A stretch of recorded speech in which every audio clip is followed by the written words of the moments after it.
तो जय हिंद मेरे प्यारे दोस्तों, कैसे हैं आप लोग। आई होप आप लोग ठीक ही होंगे और अपने अपने पढ़ाई में व्यस्त होंगे।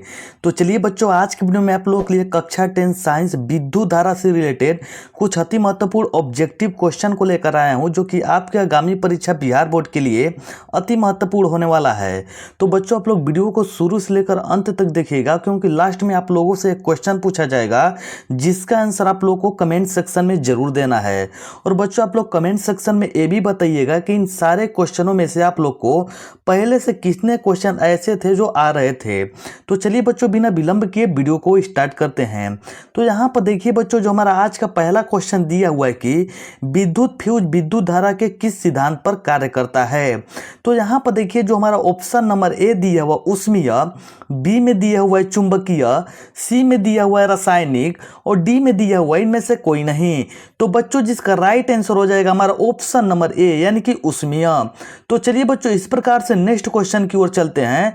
यहाँ पर देखिए बच्चों, जो हमारा नेक्स्ट क्वेश्चन दिया हुआ है कि 1 किलोवाट घंटा किसके बराबर होता है।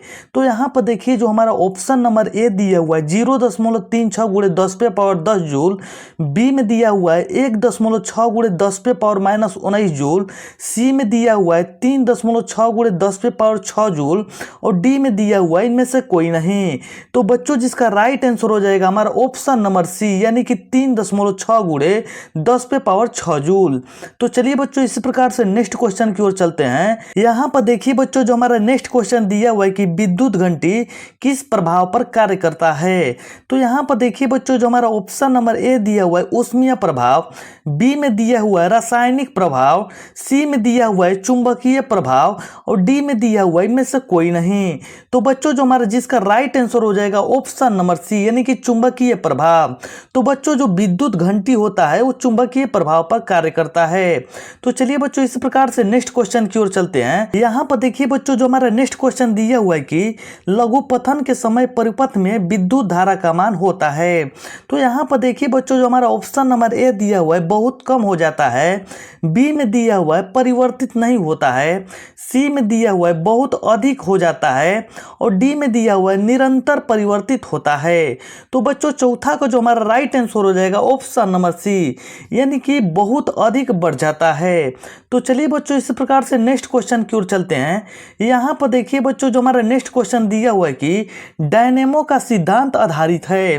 तो यहाँ पर देखिए बच्चों, जो हमारा ऑप्शन नंबर ए दिया हुआ है विद्युत चुंबकीय प्रेरण पर, बी में दिया हुआ है प्रेरित विद्युत पर, सी में दिया हुआ है धारा के उष्मीय प्रभाव पर और डी में दिया हुआ है इनमें से कोई नहीं। तो बच्चों, जिसका राइट आंसर हो जाएगा हमारा ऑप्शन नंबर ए, यानी कि विद्युत चुंबकीय प्रेरण पर। यानी कि डायनेमो का सिद्धांत किस पर आधारित है बच्चों, तो विद्युत चुंबकीय प्रेरण पर। तो चलिए बच्चों, इस प्रकार से नेक्स्ट क्वेश्चन की ओर चलते हैं। यहाँ पर देखिए बच्चों, जो हमारा नेक्स्ट क्वेश्चन दिया हुआ है कि डायनेमो से किस प्रकार की धारा प्राप्त होती है। यानी कि कहने का मतलब कि बच्चों, जो डायनेमो होता है वो किस प्रकार की धारा देता है। तो यहाँ पर देखिए बच्चों, जो हमारा ए में दिया हुआ है दिष्ट धारा, जिसको डीसी करंट बोलते हैं बच्चों, और बी में दिया हुआ है प्रवर्ती धारा, जिसको एसी करंट बोलते हैं, यानी कि अल्टरनेट करंट, और सी में दिया है बच्चों दोनों धाराएं और डी में दिया हुआ है बच्चों इनमें से कोई नहीं। तो बच्चों, जिसका राइट आंसर हो जाएगा हमारा ऑप्शन नंबर सी, यानी कि दोनों। यानी कि कहने का मतलब कि बच्चों, जो हमारा डायनेमो होता है वो दिष्ट धारा और प्रतिवर्ती धारा दोनों देता है। तो चलिए बच्चों, इस प्रकार से नेक्स्ट क्वेश्चन की ओर चलते हैं। यहाँ पर देखिए जो बच्चों, हमारा नेक्स्ट क्वेश्चन दिया हुआ है कि विद्युत बल्ब में कौन सी गैस भरी रहती हैं। तो यहाँ पर देखिए बच्चों, जो हमारा ऑप्शन नंबर ए दिया हुआ है निर्वात रहता है, बी में दिया हुआ है वायु भरी रहती हैं, सी में दिया हुआ है निष्क्रिय गैस भरी रहती है और डी में दिया हुआ है हाइड्रोजन भरी रहती हैं। तो बच्चों, जिसका राइट आंसर हो जाएगा हमारा ऑप्शन नंबर सी, यानी कि निष्क्रिय गैस भरी रहती हैं। तो आखिरकार बच्चों, निष्क्रिय गैस में कौन सी गैस भरी रहती हैं, तो हमारी आर्गन गैस भरी रहती हैं। यानी कि जो एक प्रकार की हमारी कौन सी गैस है बच्चों की निष्क्रिय गैस है, यानी कि जिसको अक्रिय गैस के नाम से भी जाना जाता है। तो चलिए बच्चों, इस प्रकार से नेक्स्ट क्वेश्चन की ओर चलते हैं। यहाँ पर देखिए बच्चों जो हमारा नेक्स्ट क्वेश्चन दिया हुआ है कि भारत में उत्पादित प्रतिवर्ती विद्युत धारा की आवृत्ति होती है। तो यहाँ पर देखिए बच्चों कहने का मतलब कि भारत में उत्पादित प्रतिवर्ती विद्युत धारा की आवृत्ति कितनी होती है। तो यहाँ पर देखिए बच्चों जो हमारा ऑप्शन नंबर ए दिया हुआ है 50 हर्ट्ज, बी में दिया है बच्चों 60 हर्ट्ज, सी में दिया हुआ है 70 हर्ट्ज और डी में दिया हुआ है 80 हर्ट्ज। तो बच्चों जिसका राइट आंसर हो जाएगा हमारा ऑप्शन नंबर ए यानी कि 50 हर्ट्ज।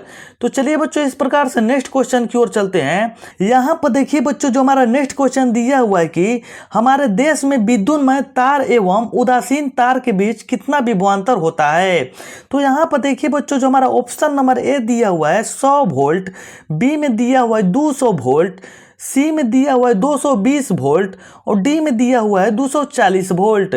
तो बच्चों जिसका राइट आंसर हो जाएगा हमारा ऑप्शन नंबर सी यानी कि 220 वोल्ट। तो चलिए बच्चों इसी प्रकार से नेक्स्ट क्वेश्चन की ओर चलते हैं। यहाँ पर देखिए बच्चों जो हमारा नेक्स्ट क्वेश्चन दिया हुआ है कि विद्युन्मय तार किस रंग का होता है। तो यहाँ पर देखिए बच्चों जो हमारा ऑप्शन नंबर ए दिया हुआ है हरा, बी में दिया हुआ है लाल, सी में दिया हुआ है काला और डी में दिया हुआ है नीला। तो बच्चों जिसका राइट आंसर हो जाएगा हमारा ऑप्शन नंबर सी यानी कि लाल। यानी कि चलिए बच्चों इस प्रकार से नेक्स्ट क्वेश्चन की ओर चलते हैं। यहाँ पर देखिए बच्चों जो हमारा नेक्स्ट क्वेश्चन दिया हुआ है कि घरेलू विद्युत परिपथ में उदासीन तार का रंग होता है।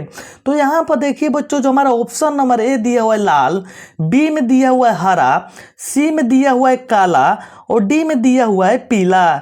तो बच्चों जिसका राइट आंसर हो जाएगा हमारा ऑप्शन नंबर सी यानी कि काला। तो चलिए बच्चों इस प्रकार से नेक्स्ट क्वेश्चन की ओर चलते हैं। यहाँ पर देखिए बच्चों जो हमारा नेक्स्ट क्वेश्चन दिया हुआ है कि चुंबकीय क्षेत्र का एसआई मात्रक क्या होता है। तो यहाँ पर देख लीजिए बच्चों जो हमारा ऑप्शन नंबर ए दिया हुआ है वेबर, बी में दिया हुआ है टेस्ला, सी में दिया हुआ है फैराडे और डी में दिया हुआ है इनमें से कोई नहीं। तो बच्चों जिसका राइट आंसर हो जाएगा हमारा ऑप्शन नंबर बी यानी कि टेस्ला। तो चलिए बच्चों इस प्रकार से नेक्स्ट क्वेश्चन की ओर चलते हैं। यहाँ पर देखिए बच्चों जो हमारा नेक्स्ट क्वेश्चन दिया हुआ है कि विद्युत चुंबकीय प्रेरण की खोज किसने की थी। तो यहाँ पर देखिए बच्चों जो हमारा ऑप्शन नंबर ए दिया हुआ है फैराडे ने, बी में दिया हुआ है मैक्सवेल ने, सी में दिया हुआ है फ्लेमिंग ने और डी में दिया हुआ है एम्पियर ने। तो बच्चों जिसका राइट आंसर हो जाएगा हमारा ऑप्शन नंबर ए यानी कि फैराडे ने। तो चलिए बच्चों इस प्रकार से नेक्स्ट क्वेश्चन की ओर चलते हैं। यहाँ पर देखिए बच्चों जो हमारा नेक्स्ट क्वेश्चन दिया हुआ है कि दी गई वोल्टता के स्रोत से जुड़े किसी चालक में प्रति सेकेंड उत्पन्न ऊष्मा होती है। तो यहाँ पर देखिए बच्चों जो हमारा ऑप्शन नंबर ए दिया हुआ है धारा के समानुपाती, बी में दिया हुआ है बच्चों धारा के वर्ग के समानुपाती, सी में दिया हुआ है धारा के व्युत्क्रमानुपाती और डी में दिया हुआ है धारा के वर्ग के व्युत्क्रमानुपाती। तो बच्चों जो हमारा 14 का राइट आंसर हो जाएगा ऑप्शन नंबर बी यानी कि धारा के वर्ग के समानुपाती। तो चलिए बच्चों इस प्रकार से नेक्स्ट क्वेश्चन की ओर चलते हैं। यहाँ पर देखिए बच्चों जो हमारा नेक्स्ट क्वेश्चन और 15 नंबर जो क्वेश्चन दिया हुआ है इसका आंसर आप लोग को कमेंट सेक्शन में जरूर देना है। तो चलिए बच्चों सबसे पहले हम लोग क्वेश्चन को पढ़ लेते हैं कि आखिरकार क्वेश्चन क्या दिया हुआ है। तो यहाँ पर देखिए बच्चों जो हमारा क्वेश्चन दिया हुआ है कि निम्नलिखित पदार्थों में से कौन चुंबकीय पदार्थ नहीं है। तो यहाँ पर देखिए बच्चों जो हमारा ऑप्शन नंबर ए दिया हुआ है लोहा, बी में दिया हुआ है निकेल, सी में दिया हुआ है पीतल और डी में दिया है कोबाल्ट। तो बच्चों इसका आंसर आप लोग कमेंट सेक्शन में जरूर दीजिएगा। यदि आप लोग को वीडियो अच्छी लगी तो वीडियो को लाइक कीजिएगा और चैनल को सब्सक्राइब जरूर कीजिएगा। और हाँ बच्चों इस वीडियो को ज़्यादा से ज़्यादा जरूर शेयर कीजिएगा ताकि आप सभी के और भी मित्र इस वीडियो को देख करके कुछ समझ सकें। तो चलिए बच्चों मिलते हैं नेक्स्ट वीडियो के साथ, तब तक के लिए जय हिंद।